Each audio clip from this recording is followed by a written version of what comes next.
Colony பசங்க என்றாலே case வந்தது அந்த காலம்.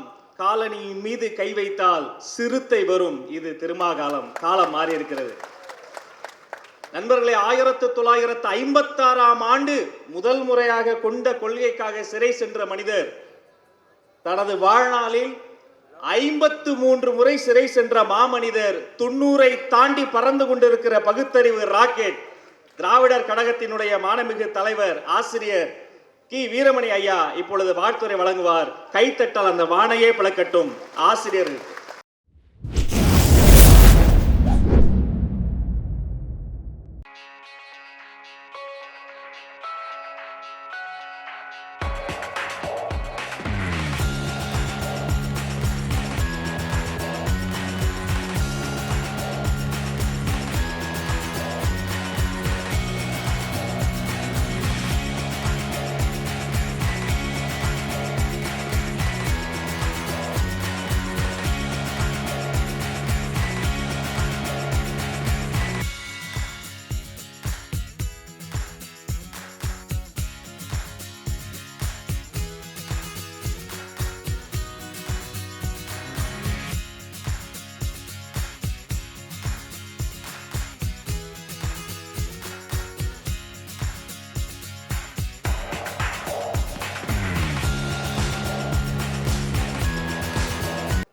எல்லையற்ற மகிழ்ச்சியோடு நடைபெறக்கூடிய நம்முடைய எழுச்சி தமிழருடைய 62வது ஆண்டு பிறந்த நாள் என்ற இந்த பெருமைக்குரிய பிறந்தநாள் விழாவிலே, ஒரு கொள்கை திருவிழாவிலே கலந்து கொண்டு இங்கே முன்னிலை ஏற்றிருக்கக்கூடிய விடுதலை சிறுத்தைகளுடைய பொதுச் செயலாளர்கள், அன்பிற்கும் பாராட்டுதலுக்கும் உரிய அருமை நண்பர்கள் சிந்தனை செல்வன் அவர்களே, ஆளூர் ஷானவாஸ் அவர்களே, எஸ் பாலாஜி அவர்களே, பனையூர் பாபு அவர்களே, அருமை சகோதரர் வன்னி அரசு அவர்களே, திரைப்பட கலைஞரும் திரைப்படத்தில் கலைஞராக இருந்தாலும் அதற்காக தனக்கென ஒரு கொள்கை உண்டு என்பதை எப்போதும் வாய்ப்பு கிடைக்கும் போதெல்லாம் நிலைநாட்டி கொண்டிருப்பவருமான அருமை சகோதரர் திரு ராஜ்கரன் அவர்களே, அதே போல பிரபலமான இசையமைப்பாளர்கள், எங்களால் எல்லா துறையிலும் இசையிலும் எங்கள் இசையோடு வாழ முடியும் என்று என்றைக்கு நிரூபித்து கொண்டிருக்கக்கூடிய இசை யாருக்கும் தனி உடைமை அல்ல, எல்லோருக்கும் பொது உடைமைதான். சமுதாயத்திற்கு யாரை வேண்டுமானாலும் நாங்கள் உயர்த்த முடியும் என்று ஒரு புதிய வடிவத்தை காணுகின்ற அருமை தேனிசை தென்றல் தேவா அவர்களே, தேவா அவருடைய அன்பு செல்வன், நம்முடைய அருமை சகோதரர், நம்முடைய அருமை தோழர் ஸ்ரீகாந்த் தேவா அவர்களே, இந்த நிகழ்ச்சியிலே ஒரு அற்புதமான ஒரு இணைப்பு என்று சொன்னால் அதுதான் பெருமைக்குரிய திரைப்பட இயக்குனர் என்ற தகுதியை தாண்டி ஒரு புரட்சி சிந்தனையாளர் மிகப்பெரிய அளவிற்கு என்ற பெருமையை பெற்றிருக்கக்கூடிய அருமை திருமதி லட்சுமி ராமகிருஷ்ணன் அவர்கள். அவர்களுடைய உரை, அவர்களுடைய பாராட்டு என்பது இருக்கிறத கருத்துரை சுருக்கமாக இருந்தாலும் சுருக்கென்று இருந்தது. அதுதான் மிக முக்கியமானது. அப்படிப்பட்ட ஒரு அற்புதமான ஒரு நிகழ்ச்சி. எதிரிலே நாஞ்சில் சம்பத் அவர்கள் உட்பட அடுத்து, ஏனென்றால் இவர்கள் வந்த பிற்பாடு மருத்துவம் பார்த்த பிற்பாடு தான் திருமா பிறக்கப் போகிறார் 12 மணிக்கு. அதுதான் மிக முக்கியமானது.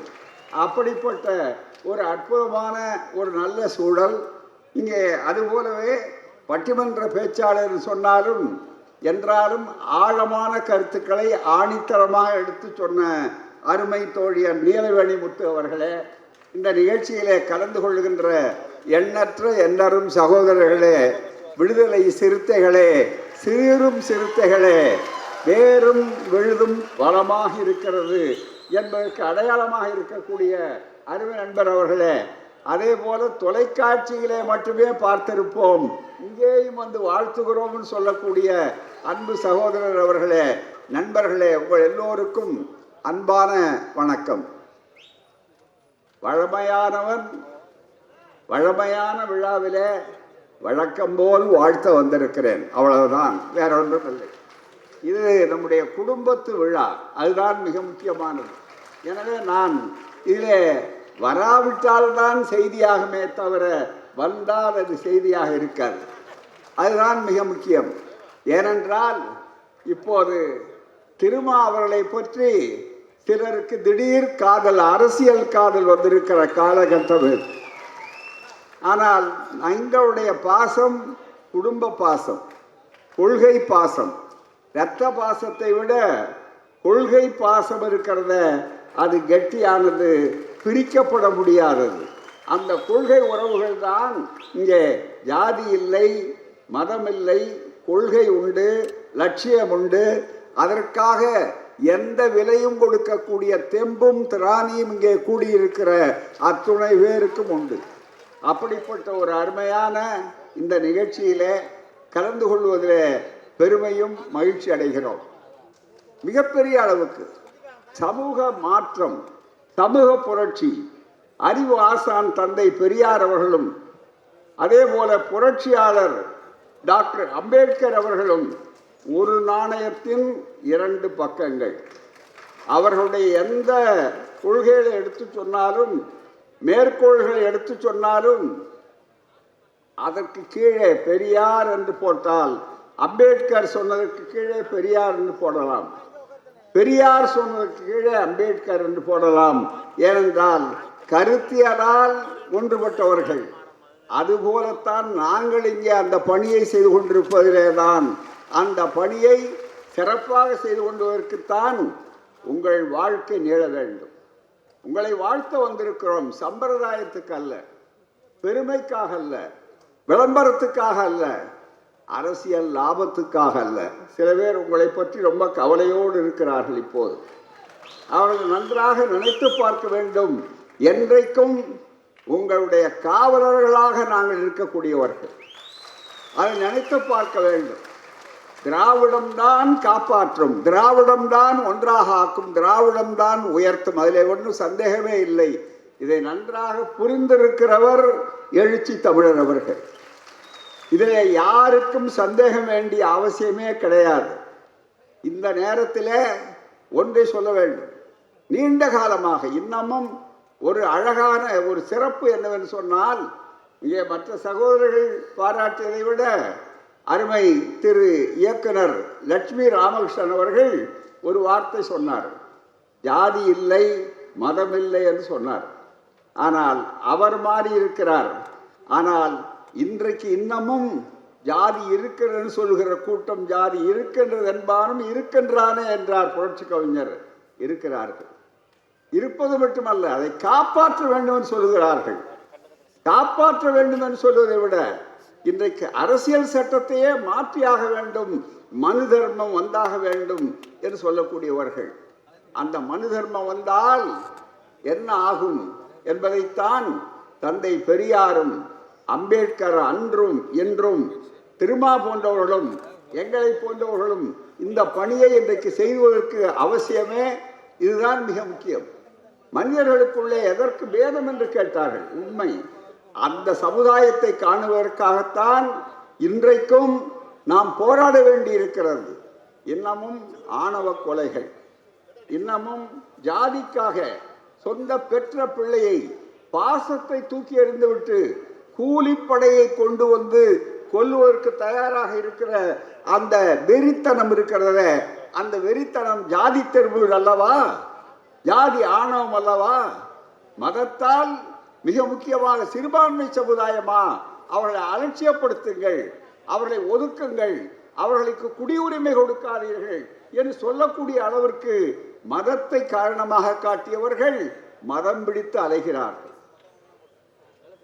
யானைக்கு மதம் பிடித்தால் ஆபத்து, மனிதர்களுக்கு மதம் பிடித்தால் அதைவிட ஆபத்து. அதைத்தான் பார்த்து கொண்டிருக்கிறோம். ஆனால் இந்த மாதிரியான ஒரு சூழ்நிலையில எடுத்து சொல்லிக் கொண்டிருக்கிற போது இந்த ஜாதி வரி இதை எதிர்ப்பதற்கு ஒரு திருமா அல்ல, 1000 திருமாக்கள் உருவாக்கப்படுவார்கள், வருகிறார்கள் என்பதற்குத்தான் இந்த கூட்டம் அடையாளமாக இருக்கக்கூடிய அந்த வாய்ப்பு. எனவே தான் இன்னமும் ஜாதி எதிர்த்து போராட வேண்டும். ஜாதியை நியாயப்படுத்துகிறார்கள். அண்மையிலே கூட அதற்கு ஒரு அமைப்பே இருக்கிறது. இப்படி நான் சொல்லுவதனாலே யாரும் அதை புரிந்து கொள்ள வேண்டும் என்பதற்காக சொல்கிறேன். RSS தலைவர் அவர்கள் வெளிப்படையாகவே ஜாதி இருந்தாக வேண்டும், ஜாதி முறைதான் நமக்கு சிறப்பானது, மதம்தான் நம்மை உயர்த்துவது என்று தெளிவாக எடுத்து சொல்கிற நேரத்தில் அதற்கு எதிர்குரல் கொடுக்க ஒரு சிறுத்தை அல்ல, 1000 சிறுத்தைகளும் புலிகளும் வேகமாக இன்றைக்கு வருகிறோம். அதற்கு எங்களை போன்றவர்கள் வாழ்ந்து காட்டுவோம் என்பதற்காக அடையாளம்தான். அத்தனை பேரையும் தனித்தனியே காட்ட வேண்டிய அவசியமில்லை, ஒரு திருமாவை காட்டினால் போதும் என்று சொல்லக்கூடிய அளவிற்கு எழுச்சி தமிழராக திருமாவர்கள் இங்கே இருக்கிறார்கள். அதைத்தான் எண்ணி பார்க்க வேண்டும். எனவே அவரை பாராட்டுவது எங்களை நாங்களே பாராட்டுவதைப் போல, அவரை வாழ்த்துவது எங்களை நாங்களே வாழ்த்திக் கொள்வது போல.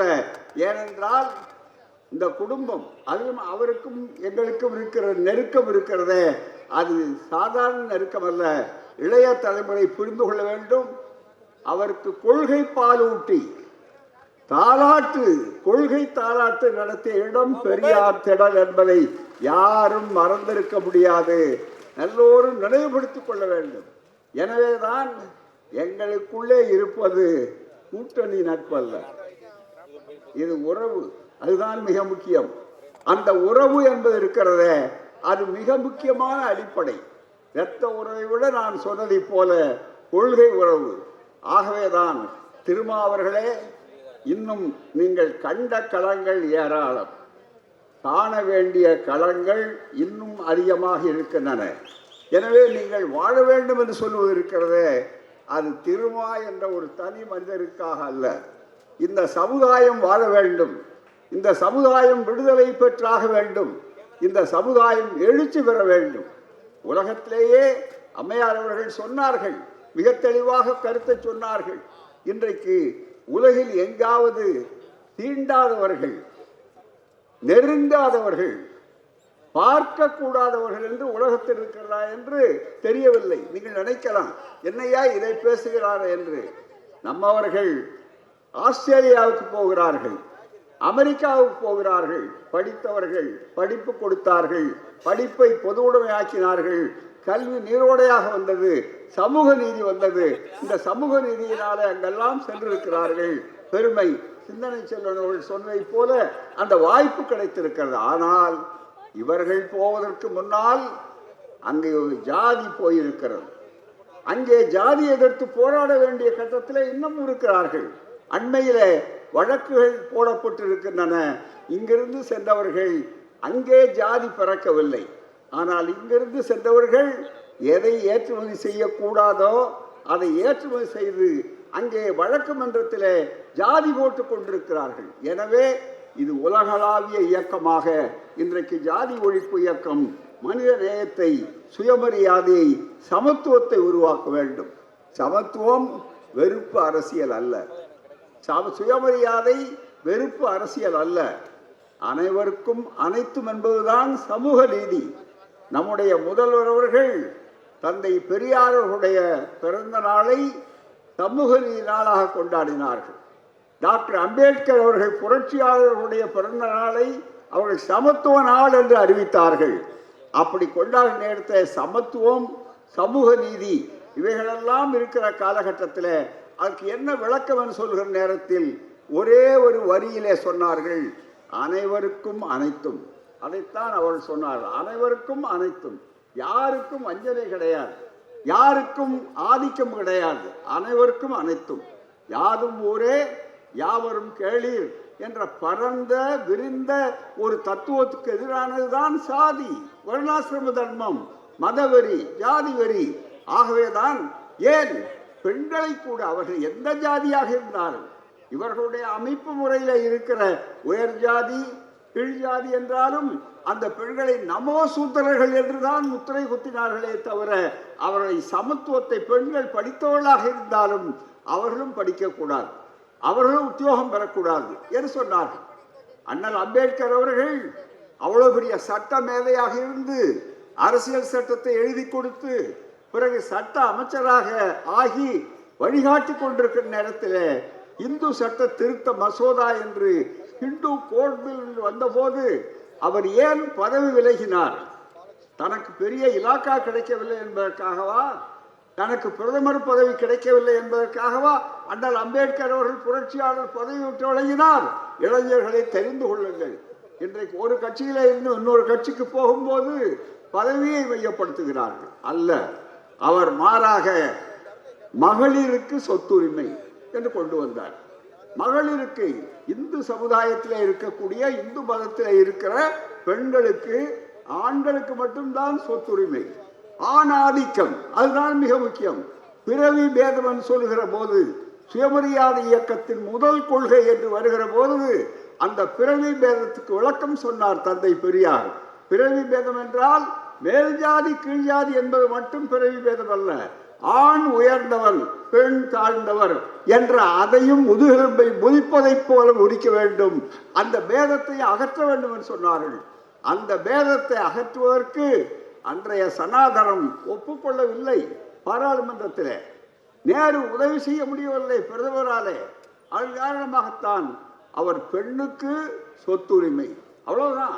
பிள்ளைகளுக்கு சொத்துரிமை, அதே போல பெண்ணுக்கு, அவ்வளவுதான். அதுல என்ன ஆண் பெண் பேதம் இருக்கிறது என்று சொன்னால் நம்முடைய நாட்டில் நீண்ட காலமாக இருக்கிற அந்த மூலத்தனம். பழமொழியில கூட என்ன சொன்னார்? ஆஸ்திக்கு ஒரு ஆண், ஆசைக்கு ஒரு பெண். ஆசைக்கு மட்டும் பெண், அவ்வளவுதான். ஆஸ்திக்கு ஆணா இருக்கணும் சொன்னது. அதை மாற்றி காட்டிய இரண்டு பெரும் தலைவர்கள் தான் தந்தை பெரியாரும் பாபா சாஹேப் அண்ணல் அம்பேத்கர் அவர்களும். அந்த போராட்டம் இன்றைக்கும் தொடர்கிறது. அதற்கு மிகப்பெரிய திருப்பம் உண்டானது திராவிடர் இயக்கத்தினாலே. ஐக்கிய முற்போக்கு கூட்டணி யூபிஏ என்று சொன்ன நேரத்தில் அம்பேத்கர் எதை கனவு கண்டாரோ, எந்த கருத்தை தமிழ்நாட்டிலே முதல்ல கலைஞர் அவர்கள் செய்தார்களோ அதையே மத்திய அரசிலே ஒன்றிய அரசிலே அவர்கள் வந்தபோது மிக தெளிவாக அவர்கள் பங்கேற்று 2006 எதை அம்பேத்கர் எது நிறைவேறவில்லை என்று மனம் நொந்து போனாரோ அந்த கருத்தை செயல்படுத்தக்கூடிய வழிகாட்டிய பெருமை தமிழ் மண்ணுக்கு உண்டு, பெரியார் மண்ணுக்கு உண்டு, சமூக நீதிக்கு உண்டு. அங்கேதான் மீண்டும் பெண்களுக்கும் சொத்துரிமை உண்டு என்ற சட்டம் வெற்றி பெற்றது. காரணம் போராட்டம். எனவேதான் போராட வேண்டிய நேரத்தில் போராட வேண்டும், வாதாட வேண்டிய நேரத்தில் வாதாட வேண்டும். எனவேதான் திருமாக்கள் வாழ வேண்டும், திருமாவர்கள் பல்லாண்டு காலம் வாழ வேண்டும் என்று சொல்லுகிற நாம் ஆசைப்படுவதெல்லாம் அதுபோல நாடாளுமன்றத்திலே அவர்கள் குரல் கொடுக்க ஆரம்பித்தால் நடுங்குகிறார்கள். சிறுத்தையை கண்டால் நடுங்குவார்கள். பாராளுமன்றத்துக்குள்ளேயே சிறுத்தைகள் வந்து விட்டனவே என்பதற்காக இந்த சிறுத்தை சாதாரணமான சிறுத்தை அல்ல. சிதம்பரத்திலே பழைய நந்தன் உள்ளே போக முடியவில்லை. சிதம்பரம் போவேனா, அவரை தரிசிப்பேனா என்று பாட்டு பாடியதோடு சரி, இவர்களுக்கு தெரியும், இசை வல்லுநர்களுக்கு தெரியும். ஆனால் இந்த நந்தன் புரட்சி நந்தன். அதே சிதம்பரத்தில் வென்று காட்டி நாடாளுமன்றத்துக்குள்ளே போன நந்தன். எனவேதான் இந்த புரட்சி நந்தனை கண்டு அவர்கள் நடுங்குவதிலே நியாயம் இருக்கிறது, நம்மாலே புரிந்து கொள்ள முடிகிறது.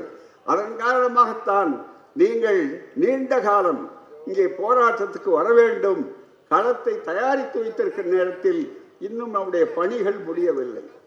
பாசறைகள் தயாராக இருக்கிறது, ஆயுதங்கள் சரியாக இருக்கிறது.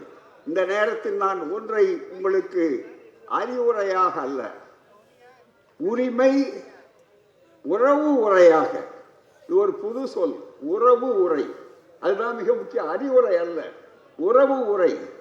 உங்களை பற்றி ஏடுகளில மிகப்பெரிய புகழ் வருகிற நேரத்தில் எப்படியாவது கலகம் மூட்ட வேண்டும், எப்படியாவது சிண்டு முடித்தனம் செய்ய வேண்டும் என்று பல செய்திகள் மிக தெளிவாக பல கண்ணி வெடிகள் புதைக்க வைக்கப்பட்டிருக்கின்றன. எனவே நீங்கள் நடக்க வேண்டிய நேரத்தில் கவனமாக நடக்க வேண்டும். அந்த உங்களுக்கு நாங்கள் கேடயமாக இருக்கிறவர்கள், நீங்கள் வாளாக இருந்தால் நாங்கள் கேடயமாக இருக்கிறவர்கள். எச்சரிக்கை வேண்டியது எங்களுடைய வேலை. எங்கெங்கெல்லாம் கனிவடிகள் இருக்கிறது ஏமாந்து விடக்கூடாது. இந்த நேரத்தில் அரசியலிலே உங்கள் வெற்றியை தடுக்க முடியாதவர்கள் குறுக்கு வழியிலே வந்து கொண்டிருக்கிறார்கள், நெடுக்கு வழியிலே வந்து கொண்டிருக்கிறார்கள். எப்போதுமே அவர்கள் நேர் வழியிலே வந்ததாக வரலாறே கிடையாது.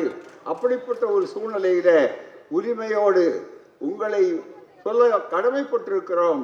எனவேதான் நீங்கள் எச்சரிக்கையாக இருக்க வேண்டிய காலகட்டம். எல்லா துறையிலும் ஏதாவது ஒரு கேள்வியை கேட்டு எப்போதாவது எதை சொன்னால் அதையே பெரிதாக்கி அதை மிகப்பெரிய அளவுக்கு ஆக்கி கொண்டிருப்பார்கள். பழைய பழமொழி சொல்வார்கள், பேனை பெருமாளாக்குவது என்று. பெருமாள் அல்ல, பெருமாள், அவ்வளவுதானே தவிர பெருமில்லை. ஆனால் அதையெல்லாம் செய்ய வேண்டும் என்று நினைக்கிற நேரத்தில் எச்சரிக்கையாக இருங்கள். உங்களுடைய பாதுகாவலன் என்ற முறையிலும் உங்களுக்காக இருக்கிற இந்த திடல் எப்போதும் உங்களுக்கு பாதுகாப்பாக இருக்கும் என்ற காரணத்தினாலும் இதை சொல்ல வேண்டியது உங்களுடைய பிறந்தநாள் விழாவிலே இந்த கடமை. ஏனென்றால் உங்களை நேரடியாக களத்தில் சந்திக்க முடியாதவர்கள் கீழே குழி தோண்டலாமா என்று பார்க்கிறார்கள், கண்ணி வெடியை வைக்கலாமா என்று பார்க்கிறார்கள். எச்சரிக்கை, எச்சரிக்கை. திருமா வாழ்க, ஜாதி ஒழிக, மதவெறி ஒழிக, மனித நேயம் பொங்கட்டும், மதவெறியை மாய்ப்போம், மனித நேயத்தை மிகப்பெரிய அளவுக்கு காட்டுவோம் என்பதற்காகத்தான் கொள்கை பூர்வமாக வந்திருக்கிற உங்களை பாராட்டி பாராட்டி உங்கள் வாழ்க்கை என்பதற்கிறதே உங்களுக்காக அல்ல, சமுதாயத்திற்காக, அடுத்த தலைமுறைக்காக, எழுச்சிக்காக நீண்ட காலம் வாழுங்கள், நல்ல உடல்நலத்தை பாதுகாத்து வாழுங்கள். அதைவிட மிக முக்கியம், பொது நலத்திலே பிரச்சனை இல்லாத அளவிற்கு சிறப்பாக வாழுங்கள் என்று கூறி விடைபெறுகிறேன். வணக்கம், நன்றி.